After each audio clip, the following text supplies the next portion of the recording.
Next, we're pleased to welcome two speakers from the Trump administration.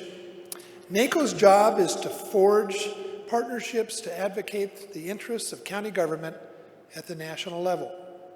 Our first speaker has been a very valuable partner to us in establishing unprecedented dialogue with the highest levels of our federal government. Over the past 2 years, in partnership with NACo and state associations, the White House has hosted dozens of summits with county leaders. In fact, more than 2,000 have participated. Please join me in welcoming the Deputy Assistant to the President and the Director of Intergovernmental Affairs, Doug Hoelscher.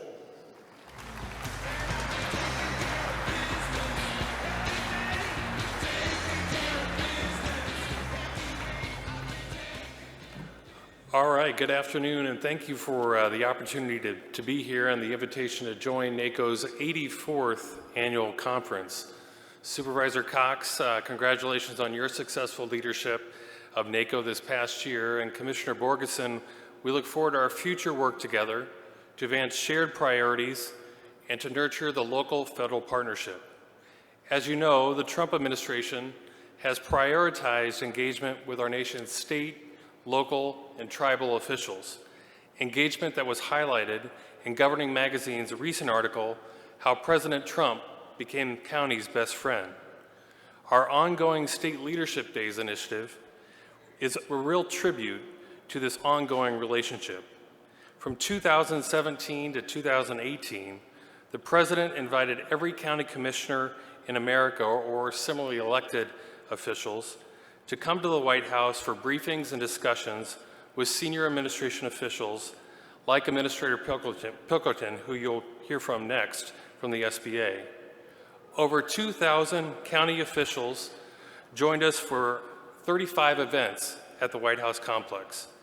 The Vice President attended nearly half of the events, and all but one of the events had at least one cabinet member, showing the commitment from the administration from the top down to work with our nation's county commissioners. On Tuesday of this next week, we will host a third event in our current phase of the State Leadership Days initiative to ensure that newly elected commissioners have this opportunity to come to the White House complex as well. On Tuesday, we'll invite county leaders from the Northeast. On the 25th of July, we'll welcome county leaders from Iowa, Oklahoma, Missouri, Kansas, and Nebraska. And on August 8th, we'll welcome North Carolina, South Carolina, and Tennessee county leaders. And future events will be announced in the near future. I'm really proud of the team, William Crozer, Morgan Bedan, James Aiken, Billy Kirkland, and Britt Carter, their predecessors before them, for putting on this sincere relationship building initiative and continuing it to build relationships with our nation's counties leaders. President Trump often includes county commissioners in his domestic travel stops. When he recently traveled to Nebraska and Florida are just two examples. And just this past week, Commissioner Colleen Roberts from Oregon spoke at an environmental event in the White House East Room. Looks like we've got a few fans for Colleen over there, that's good. President Trump and his administration have also prioritized issues important to counties, rural and urban alike, and actively solicited your input and underscoring our commitment to federalism and moving decisions out of Washington and respecting local leaders. The White House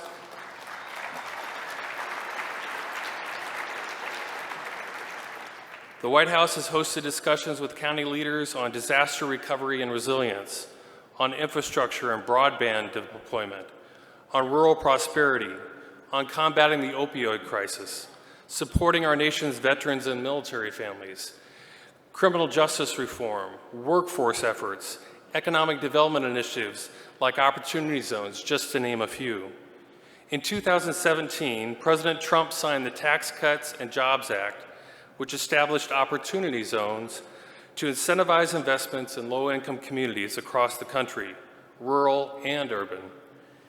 More than 8,760 communities in all 50 states are designated as opportunity zones. Nearly 35 million Americans live in communities with these designations. Importantly, an estimated 45% of opportunity zones are located in rural census tracts. In April of this year, we hosted over 170 state and local elected leaders and officials and other invited guests for an Opportunity Zone conference at the White House complex to discuss implementation efforts and to highlight and scale best practices. Many county officials attended, including Supervisors Jim Parks and Bruce Bracker from Arizona, Commissioner Chad Peterson from North Dakota, and Nevada's own Rex Steninger. Another key area we have prioritized in partnership with counties is rolling back burdensome regulations. Since the beginning of the Trump administration, the President and his team have slowed the growth of new regulations, issuing a total of 243 deregulatory actions, compared with only 17 new regulatory actions, for a combined ratio of 14-1. No other recent administration, Democrat or Republican, has achieved this level of deregulation. The Council of Economic Advisors recently released a report that estimates this smart regulatory approach will increase real family incomes by $3,100 per household per year once the regulations are in full effect. That's real money for hardworking American families. Of particular importance to counties is the administration's common sense approach to clean water and land management. In February, the EPA and Army Corps released the administration's proposed new Waters of the U.S., or WOTUS rule. This new rule will increase predictability and consistency by creating a definition that is more easily implemented. For too long in Washington, bureaucrats value control over improvement and process over progress. That is changing thanks to President Trump's leadership.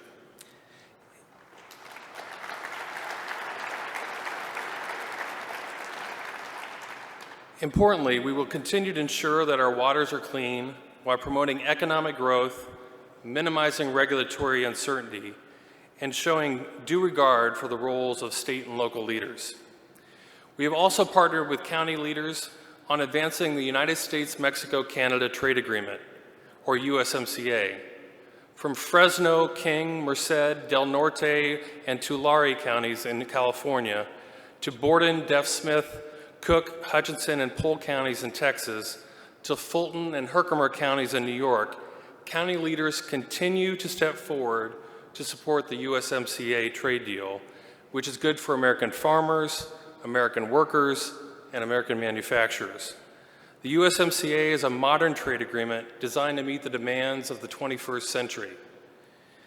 The USMCA agreement has the strongest labor and environmental standards of any U.S. trade agreement, making sure that Mexico plays on a level playing field.